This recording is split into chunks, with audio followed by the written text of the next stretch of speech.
各位觀眾大家好啊！我係唐中信，又係德智長老。世道滄桑，天罰不斷，人心蠱惑，正信遭劫。咁我哋與生俱來咧係有六識嘅，咁亦即係眼耳鼻舌身意，同外界嘅六塵溝通。咁六塵咧就係色聲香味觸法。咁六根六塵咧係對應嘅。係佛家嘅分類，比如眼根對應係色塵啦，耳根對應係聲塵啦，舌根對應係味塵啦，等等等等。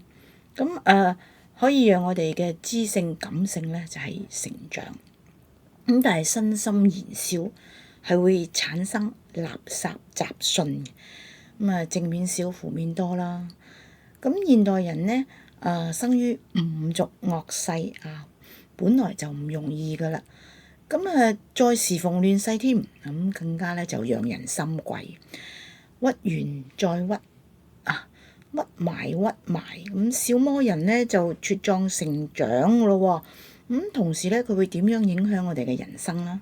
會點樣影響修行啦？會點樣去肆虐啊？又要點樣處理咧？咁今日咧就同大家討論下。成日都聽到人講心魔、魔性、魔鬼、走火入魔等等嘅描述。其實魔就係負面去到極致咁而獨立咧係成長。一般人咧就會走咗入個窿嗰度憑自己咧其實好難走出嚟。動態嘅話咧就會做出一啲傷害人啦、傷害自己嘅事啦。新聞日日有啦，都唔需要詳細描述啊。靜態嘅話咧，封閉咗自己同外界嘅接觸啦。喺個窿嗰度咧去擺爛，唔知亦唔想知，今夕是何夕呢？至於修行人咧，就會向道咧就係踟躕啦。反覆咧就係退步嘅，容易咧最後信心全失。呢種現象咧越發普及，唔係咩好事嚟嘅。坊間咧仲興起唔少嘅所謂辦法令你咧可以短時間接觸到天界求助啦。一學自發功就發泄到心中嘅積鬱啦。用錢去還前生唔知係乜嘢嘅陰債啦。話等你今世做人咧輕鬆少少。仲有好多各式其式咩名目都有嘅。但係中信修行咗30幾年，實在慚愧到而家咧都唔能夠未能夠發掘到有效嘅即食修行方法。都係一步一腳印好似浪打浪，一圈一圈咁反覆向前。仲要咧就係魔口重重嘅喎。考驗道心啊嘛，但係新世代一切咧係崇尚快，朝種樹晚就要鋸板噶啦，要速成嘅，耐心恒心毅力啦，呢啲都被忽略晒噶啦。所謂咧急病亂投醫，容易咧係俾有心人擺弄嘅，破財咧就事少自以為咧有改善啦，實質係越嚟越嚴重。身心咧紊亂咧就事大。速食方法唔現實，要點做咧？日積月累嘅小魔人咧，唔係一時三刻可以消除嘅。首先咧要做嘅係斷佢之糧，唔好俾小魔人咧再急速長大。要放低執念。實在係難嘅，就從減少接觸煩擾開始咯。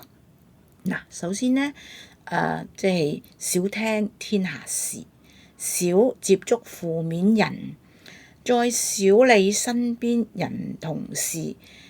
接觸少咗是非困擾，負能量自然咧就少咗。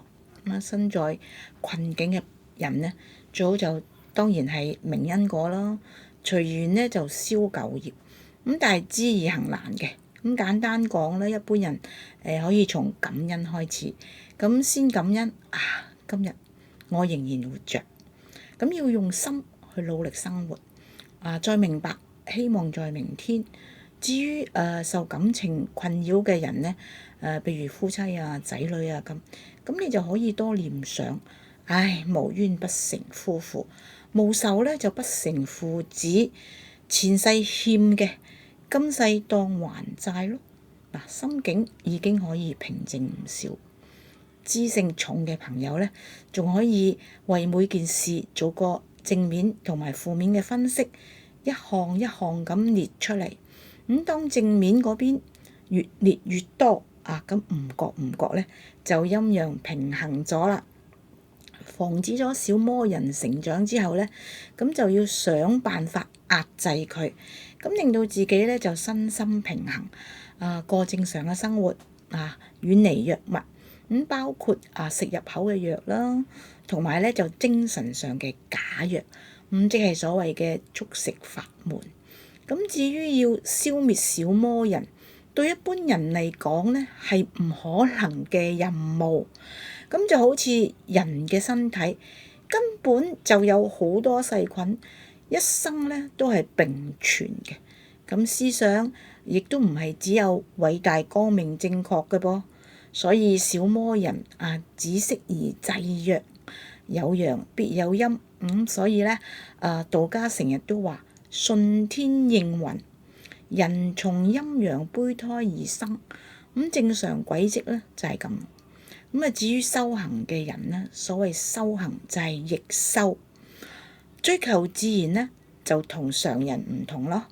法門萬千，但係千萬要記得事千法亦千。而家咧就係末法時代，上根利器咧，何其少啊！洞天福地咧又幾乎滅絕，頓悟咧都要厚積薄發先得。一般人呢可以接觸到可以修成嘅速食法門根本唔存在。必須咧就係用無上願力心力，一步一腳印去修，咁先至係真正前行。有首詩咁樣講：春有百花，秋有月，夏有涼風，冬有雪。若無閒事掛心頭，便是人間好時節。願與共勉，一齊努力，希望在人間啦。